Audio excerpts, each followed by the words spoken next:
Since we put the new to us 2005 Yamaha F115 engine on Fin and Tonic, I've been getting caught up with some maintenance items. The engine had about 950 hours when we got it, and I really didn't know the history of it other than basically it had been taken care of pretty well, but I kind of do maintenance a different way.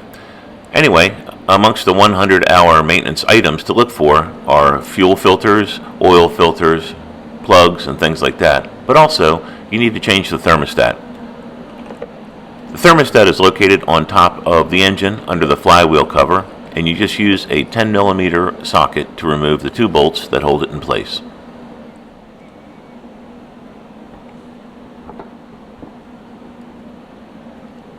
Once you pull it off, you'll see the hose and the water neck right on top. It's very easy to get to, and these again are just two 10mm bolts.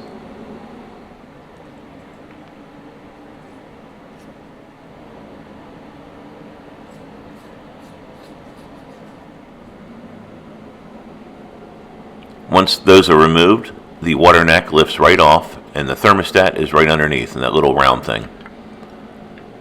I had looked at it once before doing a video, and it did have a small rock stuck in it, which I had removed. I did want to document replacing the thermostat though, so I ordered myself a new one, and I figured I would pull this one out and show you what the process looks like. As you can see, it needs to be replaced, and it's got some corrosion and salt and minerals on it. And this is the new part. It cost about $30, and all you do is take the old one out and put the new one in. Here's a close-up look, and you can see the one on the right obviously is new. The thermostat works basically by opening and closing to regulate the temperature of the engine by allowing water to flow through it. So it's important that it works correctly. And I just wiped out the neck opening there, put the new thermostat in, and reconnected it. Very easy to do at home, and you don't have to pay a dealership up to $200 an hour for labor.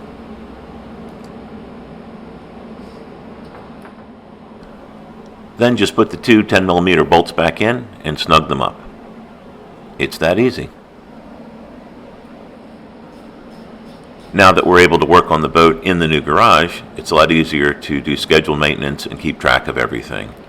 One thing I did buy is I bought the Yamaha diagnostic software and a used laptop, and I can check all the information that is on the electronic control module on the engine. I paid $50 for the laptop, and with the cords and the piece of software that I bought, which is just a flash drive that I can plug in and download onto the computer, everything was right around $100. All you do is you pull off the diagnostic port that's on top of the engine behind a little black cover and plug in the new cord.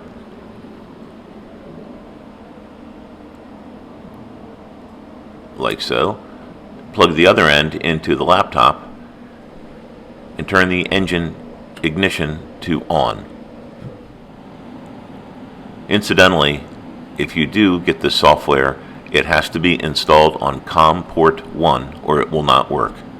So that's something to take note of.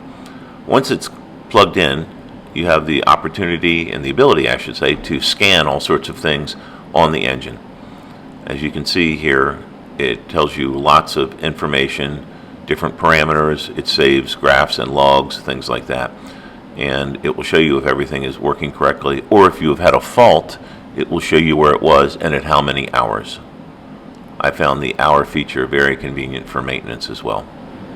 I'm sorry I had a light on because I don't have power in the garage yet, and it was kind of washing out the corner of the screen.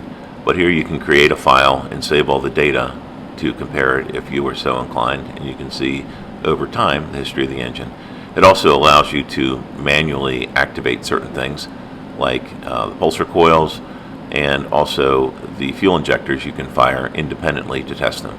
As you can see here, the engine has 997 hours on it, and these are all the parameters for voltage, timing, etc. Also the ISC valve opening, which is important. That is the idle speed control, and if you have ever been running wide open and then go to slow down and have it idling and it dies on you, that could be one of the problems, the idle speed control. So you can test the valve to make sure it's working correctly.